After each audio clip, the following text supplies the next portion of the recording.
host of the Kudlow on Fox Business show. Larry, I mean, I feel like we've been just chatting the last 10 minutes. I mean, will they blink? Will Democrats blink? Eventually. Will anybody blink? By the way, this is the most pointless thing I've ever seen. Just causing pain and hardship for no reason at all. This was the Democratic spending baseline that Schumer voted for in September. You could go all the way back. This was a Democratic baseline going back to late last year. That's how silly this was, okay? And they're not going to get $1.5 trillion in healthcare spending. However, there is a lot of talk going on. I'm hearing it. It's circulating. Some of the political media are starting to talk about it. Fatigue is setting in on the Democratic side. You know, the election is today. The House CR ends November 21st, right? Today's November 4th. So logic tells you they're going to have to renegotiate a new deadline, which means a new CR. Do you follow me? And I don't know who's going to blink first. I don't want to predict that. But I think a bunch of Democratic senators realize that they're losing this battle. I know the far left thinks it's really a cool thing, but it's not.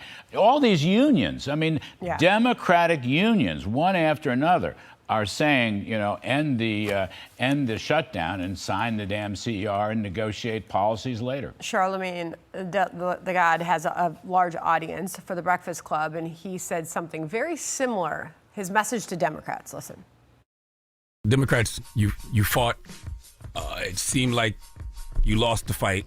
At this point, you know, go on, give it up. At least give the people some relief by getting the government back open. Let these people get these SNAP benefits. Let these government workers get their checks. We don't need all of this craziness at the TSA during the holidays. I think you lost. I mean, well, King Charlemagne, I agree with. What's his name? Charlemagne. Charlemagne the God, yeah. The God, right? King. So now the issue is: do you write a new CR, and you extend it to January, or do you write a new CR and you extend it to the end of the year, which is the Christmas season, which probably is going to be less popular? I'm not smart enough to know all the internal stuff. I'm just saying, starting to surface is a discussion of how to get out of it. Well, this travel stuff is obviously crazy. This is getting really crazy when we see the number of canceled flights, delayed flights. When you don't have workers in there, things start to get pretty scary. Yes, and I think that's among the worst parts of this. But I think, you know, another thing, 42 million people on SNAP food stamps. That really, you think about that. Somebody should look into that. Waste, fraud, and abuse. Eligibility, able-bodied people. I think a lot. 42 million people is just way too large, okay? I'm not saying... But they're not going to deal with that right now. They're not going to deal with that right now. And they have to go through the health spending is going to be difficult. They're going to have to figure out how to do that. But, you know, Senator Thune has been talking to Democrats. Senator Schumer has been talking to his own conference. He may be trying to persuade some senators to vote against him, okay, and end this CR. The reasonable guy that Senator Thune is, you've got to think that he's behind closed doors making something happen right now. This is the latest that we heard from the White House. Caroline Leavitt just briefed Larry. She said this on industry leaders. Listen. Never before have we seen private industry and union leadership so unified on the same issue, rallying behind Republicans in such a vocal way. The Democrats have completely lost the plot. They are endangering the safety, prosperity, and livelihoods of millions of Americans. So as we wait for Senate leadership, your final thought? It's a great. I mean, this whole thing was pointless from day one. No one could understand this. And if you want to rewrite health care policy, take your time and rewrite it and, you know, do it the proper way. The one thing I don't understand, though, President Trump wants to end the filibuster, sort of throwing that into this discussion. And he was tweeting out, Truth Social, he was saying, we'll lose the midterms if we don't end the filibuster.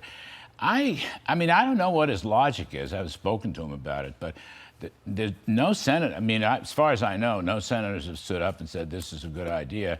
And of course, the risk here is, you know, you lose the midterms, Democrats take Congress again, get ready for stacking the Supreme Court and Puerto Rican and Washington, D.C. Statehood and ending right-to-work laws around the country. I mean, crazy stuff. He must have a strong reason for it.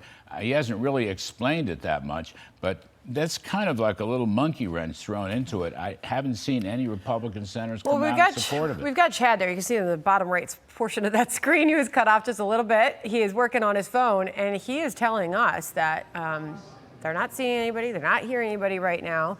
And it is his belief that this is still going to take, Larry, days. Days for sure. It's not going to happen today. Days for sure. But remember, the House CR expires November 21st. So today's the 4th, so that's 17 days, call it 2 weeks plus. They're going to have to rewrite that. They're just going to have to rewrite that, whether it's tomorrow or the next day or next week. So that's why I think something is going to give. Well, we will see you tonight on Kudlow, 4 o'clock on FBN. Larry, thank you. Thank you, ma'am. Okay, thank you, Larry. Hey, Sean Hannity here. Hey, click here to subscribe to Fox News YouTube page and catch our hottest interviews and most compelling analysis. You will not get it anywhere else.